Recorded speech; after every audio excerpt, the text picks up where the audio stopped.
Dear readers, today I want to remind you that readers reread to see new details and to learn more about the characters. But they also reread to make their voices smoother.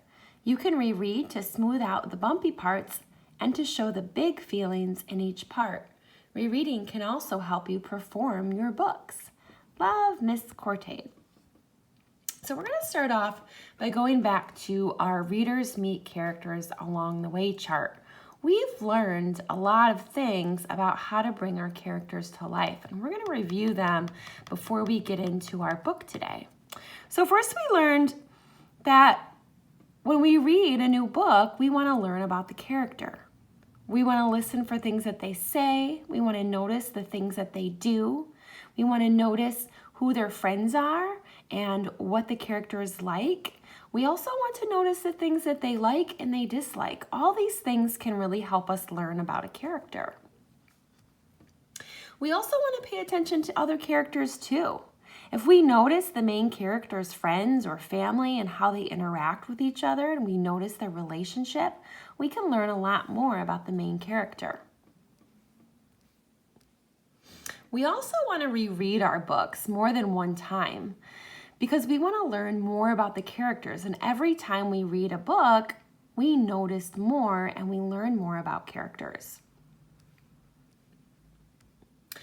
When we're reading, we also want to bring the character to life. We want to show their feelings. We want to use their voices. We can change our voices to sound like we think characters might sound like. And we want to notice when feelings change and then change our voice when we're reading. So if we notice the character is really happy, we want our voice to sound really happy. If we notice that a character is feeling down, frustrated, or sad, we want to reflect that in our voice. So we'll change our voice to show how the character is feeling. So we've learned lots of ways to get to know the characters in our books. And we've also learned how to become the characters and bring them to life using our expert reading voice. Well, today we are going to practice making our voices sound smoother. We want to smooth out the bumpy parts and show the big feelings in our books. And we are going to practice that today with Mr. Putter and Tabby Drop the Ball. So watch how I read Mr. Putter and Tabby. Let's see, we're going to start with chapter 4 today. Drop the ball. The Yankee Doodle dandies were very nice. They let Mr. Putter and Mrs. Tabby play right away. Wait, I think I need to go back and do that again. I noticed that my reading voice wasn't very smooth, so I'll need to make that smoother. Let me start at the beginning and let me smooth out my voice. Drop the ball. The Yankee Doodle dandies were very nice. They let Mr. Putter and Mrs. Tabby play right away. Mr. Putter took the outfield. Mrs. Tabby took shortstop. The batter came up, swing and a miss, swing and a miss, swing and a miss. Thought Mr. Putter in the outfield. I could be taking a nap. My reading voice was smoother, but I noticed that I didn't bring this to life. It wasn't very exciting. Let me start at the beginning, and I'm going to reread to show the feelings a bit more. Drop the ball. The Yankee Doodle dandies were very nice. They let Mr. Putter and Mrs. Tabby play right away. Mr. Putter took the outfield. Mrs. Tabby took shortstop.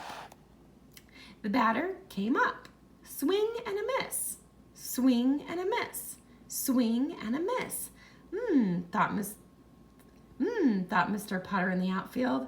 I could be taking a nap.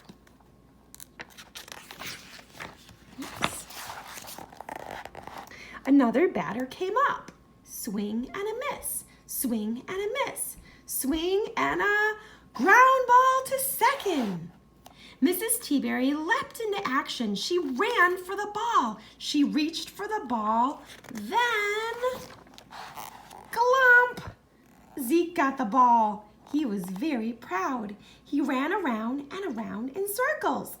Drop the ball, Zeke! Everyone yelled. Zeke did not drop the ball. The other team scored. Oh dear, said Mrs. Teaberry. Oh boy, thought Mr. Putter. Do you see how in my voice, not only did I smooth out my reading, but I also showed my feelings in the reading, or not my feelings, but really the characters' feelings. I put myself in their place and brought them to life. So now it's your turn to try.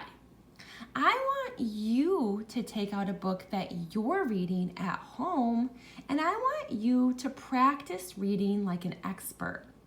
You're going to practice reading and rereading one page to smooth out the bumpy parts, and you're going to practice reading and rereading other pages to show the big feelings in the book. You're going to reread those pages until it's perfect. So readers, today and every day when you read, bring your book to life by rereading to make your reading smooth and to show the characters big feelings. And keep practicing until you get it perfect. Off you go, readers.